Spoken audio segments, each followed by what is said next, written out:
My name is Taylor Shackelford. I am a sophomore here at Texas Tech, double majoring in agricultural communications and international business, and I'm from Prosper, Texas. FFA kind of taught me everything there is to be about a leader, I guess.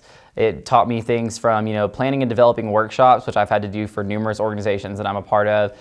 It also taught me parliamentary procedure, which is something that's critical that the internal vice president has to have. And it's, different to have parliamentary procedure knowledge and have a working knowledge of parliamentary procedure. I've sat through practices since I was about 5 years old, but years of experience with parliamentary procedure and actually running meetings. The cool thing about experience where it counts is that it's not all experience from student government. We all bring a different aspect of experience. We've had a really positive 49th session, but I'm looking for the maximum level of efficiency that we could possibly have in the 50th. I think the main challenge that Texas Tech is facing, and probably the one that most people are going to hit on because it's the most obvious, is just the general disconnect between our student government association and between the students. As far as what our student government association does for students, most people don't even know. And I just want to make sure that the students know what they're voting on whenever they're voting for an internal vice president.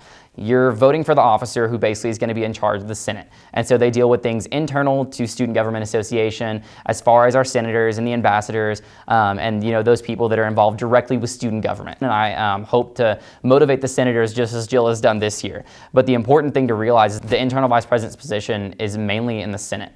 And so I think that it's important to vote for experience in the Senate and experience as far as running a Senate would go. Beyond that, I think that one of the things that we're running into here recently actually is, Tier 1 status.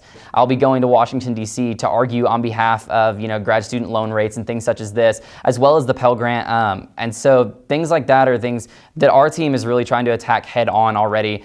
Two of our members, running for external or for executive offices currently are actually planning to go to D.C. and lobby with our legislation to help out our university in as far as, achieving grants and whatnot and achieving Tier 1 status ultimately, because we've been named the next university and we've hit the level of funding, but we haven't been actually told that we're Tier 1 yet. Students that are coming into our departments that are going to be more research based and more research oriented are going to get experiences they wouldn't have otherwise. There's something to be said about what you can learn from a book and something to be said about what you can learn outside the classroom, and reaching Tier 1 status and achieving those levels of leadership and of research are going to be where students really can blossom and really transform into the future employees, that employers are looking for. In my 10-year span, I see myself actually in a third world country. My goal in life is actually to take United States beef cattle genetics into third world developing nations and help them develop a food system and sustainability. And so if I'm working for a nonprofit in 10 years, then that's the dream. But while I'm not trying to go directly into politics,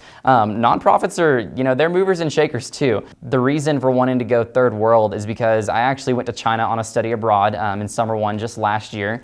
And though China is not necessarily third world, I would argue that it has third world areas within the country. And so I got to see poverty on an international level, and I realized that exists here in the United States as well as multiple countries. And so that was really what got me thinking as to where I was going with life, what I was doing currently, and ultimately whenever I die, what's the impact that I want to leave. And if I never make $1 million, but I help a country get on its feet and save numerous families, then I think that's something to be said.